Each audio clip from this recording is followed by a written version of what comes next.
सैयद रज़ाक, आप देख रहे हैं न्यूज़ 24। मुल्क भर में कोरोना वायरस की वबा की वजह से लॉकडाउन के दरमियान तमाम मजहबी इबादत गाहों को बंद कर दिया गया था, जिसकी वजह से तमाम लोगों में काफ़ी बेचैनी देखी जा रही थी।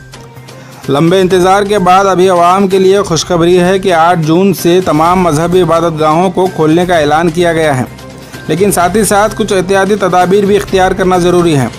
इस मसले पर गुलबर्गा शहर में कुछ मस्जिद के ज़िम्मेदार उलमाए इकराम और सियासी लीडरों की एक मीटिंग हुई, जिसमें तमाम एहतियाती तदाबीर पर गौर कर आवाम को एक मैसेज दिया गया है।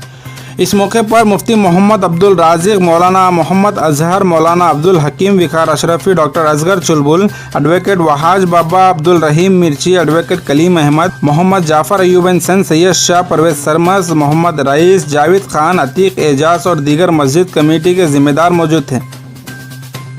सबसे पहले हम तमाम अल्लाह तबारक व तआला का बेपनाह शुक्र बजा लाते हैं कि उसने हमें दोबारा मसाजिद के अंदर इबादत करने का मौका अता फ़रमाया। अब मौजूदा सूरत हाल में हुकूमत ने मसाजिद में इबादत करने के लिए कुछ शराइत लागू किए हैं। उन शराइत में से एक शर्त है मास्क लगाकर नमाज़ पढ़ना, सफ़ों के दरमियान फ़ासला होना, ये सब चीज़ें हैं। अब इन सब चीज़ों पर अमल करते हुए, फ़ॉलो करते हुए हम और आपकी ज़िम्मेदारी है कि हुकूमत के क़वानीन पर अमल करे और उस क़वानीन पर अमल करते हुए इबादत को अंजाम दें। जहाँ तक हुकूमत की एक शर्त है कि हर मस्जिद में सैनिटाइज़र होना, कि जिसके ज़रिए हाथ वगैरह धोए जाए। तो सैनिटाइज़र का एक मसला है, इसमें चूँकि अल्कोहल मिले हुए होते हैं, तो अब एहतियाती तदाबीर यहाँ पे ये होना कि अगर मार्केट में ऐसे सैनिटाइज़र हैं कि जिसमें अल्कोहल मिले हुए ना हो, तो ऐसे सैनिटाइज़र का इस्तेमाल किया जाए। और अगर ऐसे सैनिटाइज़र नहीं है तो फिर उन सैनिटाइज़र का इस्तेमाल करें कि जिसमें अल्कोहल हो, लेकिन अल्कोहल जो बने हुए हो वो जौ, गेहूँ या दूसरे फ्रूट्स वगैरह के बने हुए हो। तो अगर ऐसी चीज़ों से बने हुए अल्कोहल हैं और वो सैनिटाइज़र में इस्तेमाल है तो इसका भी इस्तेमाल कर सकते हैं। लेकिन वो सैनिटाइज़र जिसमें अंगूर है, मुनक्का, खजूर वगैरह हैं, अगर ऐसे बने हुए चीज़ों से अल्कोहल मिले हुए हो तो इसका इस्तेमाल जायज़ नहीं।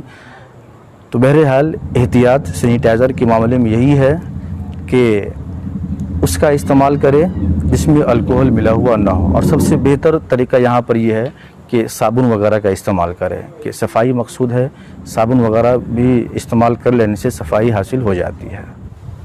तमाम मुसलमानान गुलबर्गा से मुअद्दबाना गुजारिश की जाती है कि 8 तारीख़ को गालिबन मसाजिद में बाकायदा नमाज़ों का आगाज़ होगा।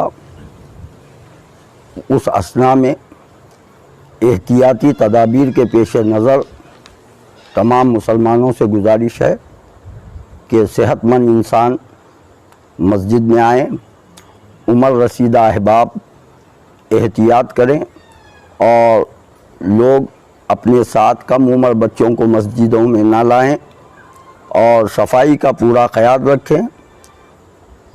साबुन से और दीगर चीज़ों से जिसमें शरीयत की ममानियत है उन चीज़ों का इस्तेमाल ना करें।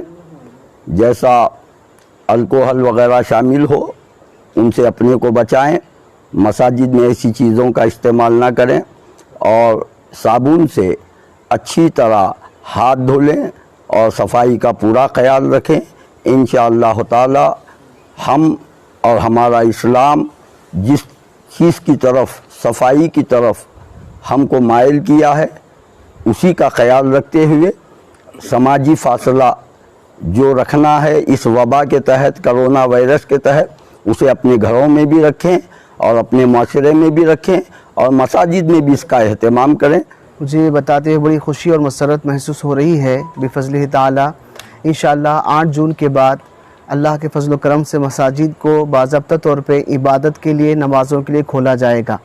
मैं अपनी तमाम आवाम से और मसाजिद की कमेटियों से कुछ इल्तिजाएँ, कुछ गुजारिशात कर रहा हूँ कि मस्जिद में रखी हुई जानिमाज़ है उसको इस्तेमाल ना किया जाए, उसको रूबे अमल लाने की कोशिश करें। मसाजिद में रखी हुई टोपियाँ हैं होती हैं अक्सर, उसको इस्तेमाल करने से भी परहेज़ करने की कोशिश करें। अक्सर होता यह है कि मस्जिदों में नमाज़ों के बाद या नमाज से पहले एक जमकर खड़े होने का एक मामला हमारे पास होता है, उससे भी एहतियात करने की कोशिश करें। अलावा इसके इस बात पे बहुत ज़्यादा जो है इस बात की कोशिश करें कि हम सोशल डिस्टेंस मेंटेन करें, समाजी फासला मेंटेन करें।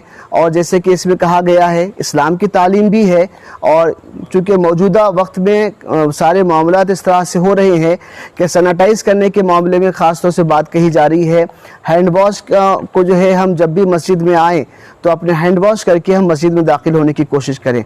मैं मसाजिद की कमेटियों से भी इस बात की गुजारिश करूंगा कि इस मामले पर जो है थोड़ा सा तवज्जो दिलाएं आवाम को, और हमारी अपनी जो जिम्मेदारियां बनती हैं उसको करने की कोशिश करें।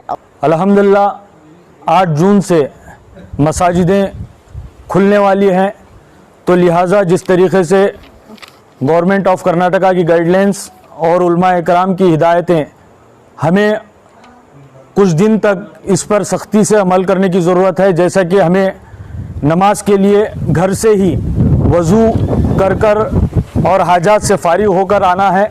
मसाजिद के टॉयलेट्स, बाथरूम, वज़ू खाने का इस्तेमाल नहीं करना है। मस्जिद कमेटीज़ की ये अहम ज़िम्मेदारी है कि वो अपने ज़िम्मेदारान के माबैन एक मीटिंग कर लें, मीटिंग कर एरिए के लोगों को इस बात की इत्तला दें, इन हिदायत की इत्तला दें।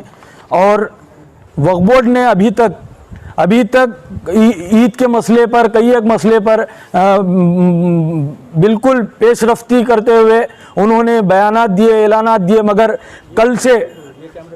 कल 8 जून से मसाजिदें खुलने वाली हैं, मगर वक्फ बोर्ड के तरफ से किसी तरीके की रहनुमाई नहीं है, डायरेक्शन नहीं मिला है। वो बिलखुसूस जुमा को लेकर एडमिनिस्ट्रेशन और हुकूमतों को ये बात समझ में नहीं आ रही है। वक्फ बोर्ड खामोश बैठा हुआ है, मालूम नहीं है कि वक्फ बोर्ड का क्या मंशा है। वक्फ बोर्ड पहल कदमी कर इसके रहनुमाई खतूत बनाकर हुकूमत को दें, ताकि हुकूमत क्लियर कट गाइडलाइंस जो प्रैक्टिकली कर सके, वो प्रैक्टिकली गाइडलाइंस को हमें गाइडलाइंस दे सके।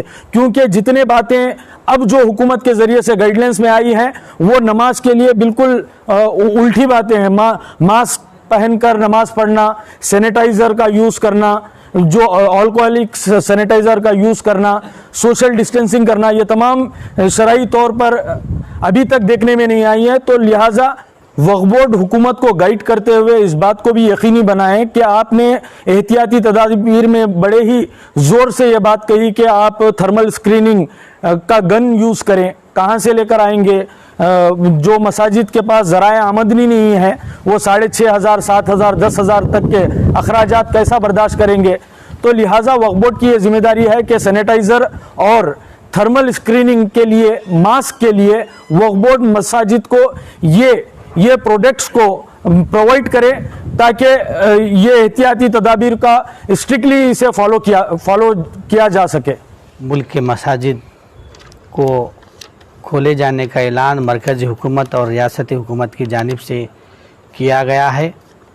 इसी के साथ उलमा इकराम, दानिशवरान मिल्लत की जानिब से कई एक एहतियाती तदाबीर और शरई नुक्ते नज़र को मद्देनज़र रखते हुए कई एक अहम मामले जात को हतमी शक्ल दी गई है, जिसमें मसाजिद में समाजी दूरी और मास्क कंपलसरी और साबुन यानी हैंड वाश वगैरह जो नॉन अल्कोहलिक चीज़ें सैनिटाइज़र होते हैं उनका इस्तेमाल, वज़ू घर से कर आना, बैतुल खला और वज़ू खाने मुकम्मल बंद रहेंगे, यानी इमरजेंसी ज़रूरत पड़ने पर ही उसका इस्तेमाल हो, और मसाजिद के बाहर हुजूम ना हो, जमवाड़ा ना हो, और ख़ास कर जो चप्पल छोड़े जाते हैं चप्पल को भी तरतीब के साथ छोड़ने की बात कही गई है।